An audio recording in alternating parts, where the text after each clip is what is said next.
Hi ඔයාලා හැමෝම මගේ YouTube channel එකට සාදරයෙන් පිළිගන්නවා. ඉතින් මම අද කතා කරන්න යන්නේ කොහොමද academic CV එකක් හරියටම හදාගන්නේ කියලා. ඉතින් academic CV එකක් හරියටම හදාගන්න විදිය බලන්න කලින් අපි මුලින්ම බලමු මොකද්ද මේ academic CV එකක් කියන්නේ කියලා. එතකොට මේ academic CV එකේදී අපි ප්‍රධාන වශයෙන්ම අපේ අධ්‍යාපනික තොරතුරු, එතකොට අපේ research experience, පාඩේශන අත්දැකීම් මොනවද තියෙන්නේ, අපේ teaching experience එක, ඉගැන්වීම් පළපුරුද්ද කොහොමද, ඒ වගේම අපිට තියෙන publications මොනවද සහ අපිට ලැබිච්ච awards, grants, scholarships මොනවද වගේ දේවල් අපි ඇතුළත් කරනවා. දැන් අපි බලමු ඇයි අපිට academic CV එකක් අවශ්‍ය වෙන්නේ කියලා. එතකොට අපිට මේ academic CV එකක් අවශ්‍ය වෙන ප්‍රධාන කරුණු කීපයක් තියෙනවා. පළවෙනි එක තමයි ඔයාගේ first degree එක, කියන්නේ ඔයාගේ bachelor's degree එක ඉවර කරලා ඔයා උසස් අධ්‍යාපන කටයුත්තක් හදාරන්න යනවා නම් ඒ වගේ වෙලාවකදී අපිට මේ වගේ academic CV එකක් අවශ්‍ය වෙනවා.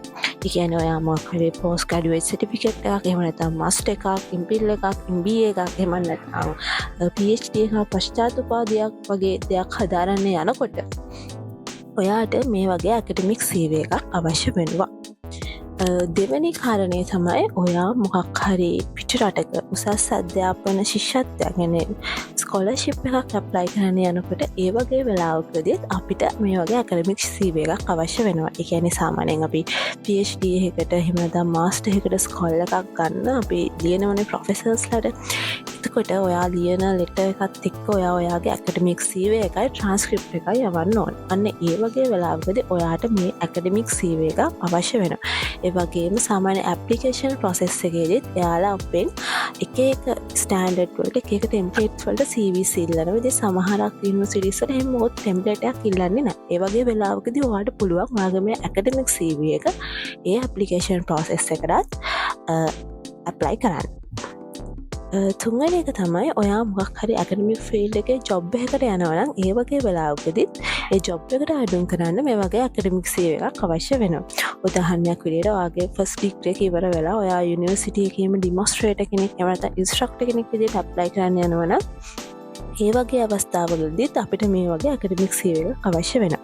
එහෙම නැත්නම් ඔයා probationary lecturing apply කරන්න යනවා යුනිවර්සිටි එකේ, එහෙම නැත්නම් visiting lecturer කෙනෙක් විදිහට apply කරන්න යනවා නම් ඒ වගේ තැන්වලදීත් ඔයාට මේ වගේ academic CV එකක් අවශ්‍ය වෙනවා.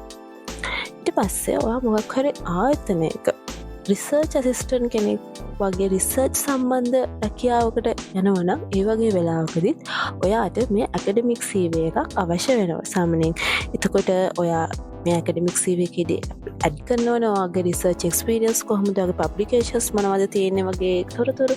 ඒ වගේ job එකකට ඒ වගේ තොරතුරු ඇත්තටම ගොඩක් වැදගත් වෙනවා. එතකොට ඒ වගේ job එකකට යනවා නම් ඒ වගේ වෙලාවකදීත් ඔයාට මේ වගේ academic CV එකක් අවශ්‍ය වෙනවා. මීට අමතරව තව ගොඩක් අවස්ථාවලදී අපිට අපේ මේ academic CVs අවශ්‍ය වෙනවා. ඉතින් මම මෙතනදී ඔයාලට සඳහන් කරේ මූලික වශයෙන්ම අපිට academic CV එකක් අවශ්‍ය වෙන්නේ කියලා. දැන් අපි බලමු කොහොමද අපි academic CV එකක් හදාගන්නේ කියලා. academic CV එකක් හදාගන්න කලින් අපි බලමු academic CV එකට ඇතුළත් කරන තොරතුරු මොනවද කියලා. මම මේ තොරතුරු කාණ්ඩ කීපයකටම කඩලා දැම්ම ඔයාලට ලීසි වෙන්න. පළවෙනි section එක තමයි personal details and the date of the CV. මේ section එකේදී මුලින්ම add කරන්න ඕන ඔයාගේ full name එක. ඊට පස්සේ ඔයාගේ research IDs add කරන්න ඕන. research IDs කියන්නේ ඔයාගේ Google Scholar ID එක වගේ දේවල්. ඊට පස්සේ ඔයාට තියෙන platform links, ඒ කියන්නේ ඔයාගේ GitHub link එක, LinkedIn link එක, එහෙම නැත්නම් ඔයාට website එකක් තියෙනවා නම් ඒ link එක, ඒ වගේ දේවල් add කරන්න ඕනේ. ඊට පස්සේ ඔයාගේ email එක, සාමාන්‍ය අපි academic CV එකේ contact number එක add කරන්න නැහැ. ඔයා කැමති නම් ඔයාට පුළුවන් ඔයාගේ contact number එකත් add කරන්න. ඊළඟට අපි add කරනවා ඔයාගේ birthday එක, ඔයා ඉපදිච්ච country එක. සාමාන්‍යයෙන් ඒ වගේ දේවල් අවශ්‍ය වෙනවා අපි ස්කෝලර්ෂිප් එකක් වගේ ඇප්ලයි කරද්දී. එතකොට යාලා බලනවා අපේ country එක මොකක්ද සහ අපේ වයස කොච්චරක් වෙනවද කියලා. ඊළඟට ඔයාගේ දැන් තව ජීවත් වෙන city එක සහ country එක add කරන්න ඕන. අන්තිමට වැදගත් දෙයක් තමයි මේක ඔයාගේ CV එකේ add කරන්න ඕනේ date of the CV කියන එක. ඔයා මේ CV එක අන්තිමට update කරේ කවද්ද කියන එකත් add කරන්න ඕනේ. මේ තමයි පළවෙනි සෙක්ෂන් එක.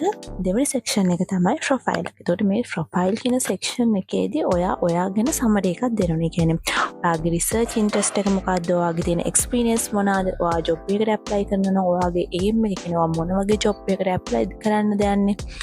ස්කෝල් එකකට ඇප්ලයි කරනවා නම් මොකක්ද ඔයාගේ ඒම් එක, මොන වගේ ස්කෝල් එකකටද ඔයා බලාපොරොත්තු වෙනවා, PhD එකක්ද මාස්ටර් එකක්ද බලාපොරොත්තු වෙන්නේ. ඒ වගේ කරුණු ඇතුළත් කරලා ඔයාගෙන සමරි එකක් තමයි මේ ප්‍රොෆයිල් සෙක්ෂන් එක ඇඩ් කරන්න ඕනේ. තුන්වෙනි සෙක්ෂන් එක තමයි ඩිග්‍රීස් කියන එක. يعني ඔයාගේ এডুকেෂනල් ක්වොලිෆිකේෂන් කියන සෙක්ෂන් එක. ඉතින් මේ සෙක්ෂන් එකේදී ඔයා දැනට අරගෙන තියෙන ඩිග්‍රීස්, ඒකේ ටයිම් ඩියුරේෂන් එක, ඔයාගේ ක්ලාස් එක, ඊට පස්සේ ඔයාගේ යුනිවර්සිටි එක, ඒ වගේම ඔයා මොකයි ඩිග්‍රී එකක් හදලා රිසර්ච් එක කරලා තියෙනවා නම් ඒ රිසර්ච් ටොපික් එක, ඒ රිසර්ච් ඒරියා එක, ඔයාගේ සුපර්වයිසර් කවුද, ඒ වගේ තොරතුරු ඇඩ් කරන්න ඕනේ. හතරවෙනි එක තමයි රිසර්ච් අවුට්පුට් කියන සෙක්ෂන් එක. ඉතින් මේ සෙක්ෂන් එකේදී සාමාන්‍යයෙන් අපි ඇප්ලයි කරන්නේ අපේ තියෙන රිසර්ච් පබ්ලිකේෂන්ස්. ඔයා රිසර්ච් පබ්ලිකේෂන් එකක් ඇඩ් කරද්දී ඔයාගේ GOI එකයි ඒ රිසර්ච් පබ්ලිෂර් කවුද කියන එක අනිවාර්යයෙන්ම මෙන්ෂන් කරන්න. ඔයාගේ නම, ඊට පස්සේ ඔයාගේ සුපර්වයිසර්, ඔයාගේ කෝඩර්ස්ලාගේ නම් ටික, ඊළඟට ඔයා දැන් මේ කොන්ෆරන්ස් එකකට ජර්නල් එකකටද කියලා අනිවාර්යයෙන් සඳහන් කරන්න ඕනේ. ඊළඟට ඒකේ ජර්නල් එකේ හරි කොන්ෆරන්ස් එකේ හරි නම, ඊට පස්සේ ඔයාගේ DOI එක, ඊළඟට ඔයාගේ රිසර්ච් පේපර් එකේ පබ්ලිෂර් කවුද කියලාත් අනිවාර්යයෙන්ම සඳහන් කරන්න ඕනේ. ඊළඟට පස්වෙනි සෙක්ෂන් එක තමයි රිසර්ච් එක්ස්පීරියන්ස් කියන සෙක්ෂන් එක. එතකොට මේ සෙක්ෂන් එකේදී ඔයාට ඇඩ් කරන්න පුළුවන් ඔයා දැනට කන්ට්‍රිබියුට් කරලා තියෙන රිසර්ච්. දැන් පබ්ලිකේෂන් එකේ සෙක්ෂන් එකේ අපි සඳහන් කරන දැනට පබ්ලිෂ් වෙච්ච විතරනේ. එතකොට දැනට ඔයා මොකක් හරි රිසර්ච් එකකට කන්ට්‍රිබියුට් කරගෙන යනවා නම් අන්න ඒ වගේ දේවල් සහ ඔයා කලින් ඉදම් කරගෙන ආපු රිසර්ච් සම්බන්ධ සියලුම තොරතුරු මේ සෙක්ෂන් එකේදී ඇඩ් කරන්න පුළුවන්. ඔයා මොකක් හරි රිසර්ච් එකකට කන්ට්‍රිබියුට් කරා නම් ඔයා ඒ කන්ට්‍රිබියුට් කරපු රිසර්ච් එක මොකක්ද, එතකොට ඔයා එතනදී මොනවද කරේ, මොනවා රිවිව් පේපර් එකක් ලිව්වනම් ඒක කොහොමද කරේ, මොන වගේ ටොපික් එකක් යටතේද ඔයා ඒක කරේ, ඒ වගේ දේවල් මේ සෙක්ෂන් එකේදී ඇතුළත් කරන්න පුළුවන්. එතකොට මේ සෙක්ෂන් එකට ඉන්ෆර්මේෂන් දානකොට අනිවාර්යයෙන්ම ඒක ඉයර්ස් අවුරුදු සඳහන් කරන්න අමතක කරන්න එපා. හැම එකේදීම ඔයා මොන කාලවකවානුවේද ඒ රිසර්ච් එක ඇතුලේ වැඩ කරේ කියන දේ සඳහන් කරන්න. ඊළඟ සෙක්ෂන් එක තමයි award and honors කියන සෙක්ෂන් එක. එතකොට මේ සෙක්ෂන් එකේදී ඔයාලට ඇඩ් කරන්න පුළුවන් ඔයාලට හම්බෙච්ච awards. ඒ වගේම ඔයාලට හම්බෙච්ච grants මොනවා හරි තියෙනවා නම් ඒවත් මේ සෙක්ෂන් එකට ඇඩ් කරන්න පුළුවන්. ඊට අමතරව ඔයාලට හම්බෙච්ච scholarships, එතකොට conference passes, තව ඔය summer camps වගේ දේවල් තියෙනවා නම් ඔයාලට පුළුවන් මේ දේවල් මේ සෙක්ෂන් එකට ඇඩ් කරන්න. ඊළඟ සෙක්ෂන් එක තමයි work experience කියන එක. එතකොට මේ work experience කියන සෙක්ෂන් එක ඇඩ් කරන තැන වෙනස් වෙනවා ඔයා මේ CV එක හදන purpose එකත් එක්ක. ඔයා මේ CV එක හදන්නේ මොකක් හරි job එකකට apply කරන්න නම් එතකොට ඔයාගේ මේ work experience එක සාමාන්‍ය degrees වලට, education qualifications වලට පස්සේ වගේ දැම්මොත් හොඳයි. හැබැයි ඔයා degree එකකට ස්කෝලර්ෂිප් එකකට වගේ apply කරනවා නම් ඒක මේ වගේ awards and honors වලට පස්සේ දැම්මම ගොඩක් හොඳයි. එතකොට මේ work experience දානකොට ඒකෙත් මුලින්ම ඔයාගේ academic work experience දාලා ඊළඟට සාමාන්‍ය industry ඒවා තියෙනවා නම් ඒව දාන්න පුළුවන් ඔයා. ඊළඟ section එක තමයි skills section එක. ඉතින් මේ section එකේදී ඔයාලට තියෙන skills, ඔයාලට technologies මොනවද කියලා සඳහන් කරන්න ඕනේ. ඊට පස්සේ ඔයාලට පුළුවන් තව section එකක් add කරගන්න certifications කියලා. එතකොට ඔයා මොනවා හරි certifications කරලා තියෙන උදාහරණයක් විදිහට AWS certifications, එහෙම නැත්නම් Azure certification වගේ industry related certification මොන හරි කරලා තියෙනවා නම් ඔයාලට පුළුවන් ඒවත් මේ CV එකේ add කරන්න. ඊළඟට ඔයාලට පුළුවන් මේ CV එකේ තව section එකක් add කරන්න languages කියලා. එතකොට ඔයාලට ඔයාගේ native language එක සහ English language එක add කරන්න පුළුවන්. එතකොට ඔයා English language එක සම්බන්ධව IELTS වගේ කරලා තියෙනවා නම් එතකොට ඒ වගේ bands results මේ section එකට add කරන්න පුළුවන්. ඊළඟ section එක තමයි additional activities කියන section එක.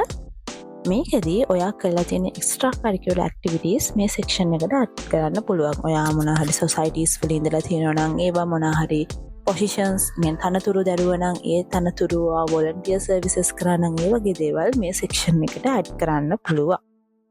ඊට පස්සේ අන්තිම සෙක්ෂන් එක තමයි රෙෆ්‍රීස් සෙක්ෂන් එක. එතකොට මේ සෙක්ෂන් එකේදී ඔයාට සාමාන්‍යයෙන් නෝමලි අපි රෙෆ්‍රීස් 3 දෙනෙක් ඇඩ් කරනවා. එතකොට මේ 3 දෙනා විදිහට ඔයාට යුනිවර්සිටි ලෙක්චරර්ස්ලා හෝ ප්‍රොෆෙසර්ස්ලා 3 දෙනෙක් ඇඩ් කරන්න පුළුවන්. එතකොට එයාලා ඇඩ් කරද්දී එයාලගේ නම, ඩෙසිග්නේෂන් එක, එතකොට ඇඩ්‍රස් එක කියන්නේ යුනිවර්සිටි ඇඩ්‍රස් එක දාන්න පුළුවන්. එයා මොන ඩිපාර්ට්මන්ට් එකේ මොන යුනිවර්සිටි එකේදී ඉන්නේ කියලා. ඊට පස්සේ එයාගේ ඊමේල් එක සහ කන්ටැක්ට් නම්බර් එක ඇඩ් කරන්න පුළුවන්. මේවා තමයි ඇකඩමික් CV එකට ඇඩ් කරන ඒරියාස් ටික. දැන් අපි බලමු කොහොමද ඔයා මේ ඇකඩමික් CV එකක් හදාගන්නේ කියලා. ඉතින් මේ ඇකඩමික් CV එකක් හදාගන්න ඔයාට Word use කරන්න පුළුවන්, Canva use කරන්න පුළුවන්, එහෙම නැත්නම් LaTeX use කරන්න පුළුවන්. මම ඔයාට Canva use කරන්න කියලා recommend කරන්නේ නැහැ. ඔයාට පුළුවන් නම් Word වලින් හරි LaTeX වලින් හරි ඔයාට මේ ඇකඩමික් CV එක හදන්න පුළුවන්. ඔයා මේ ඇකඩමික් CV එක හදද්දී අනිවාර්යයෙන්ම ලොකු අවධානයක් දෙන්න ඕනේ ඔයා මේ CV එකේ පාවිච්චි කරන ෆොන්ට්ස් ගැන.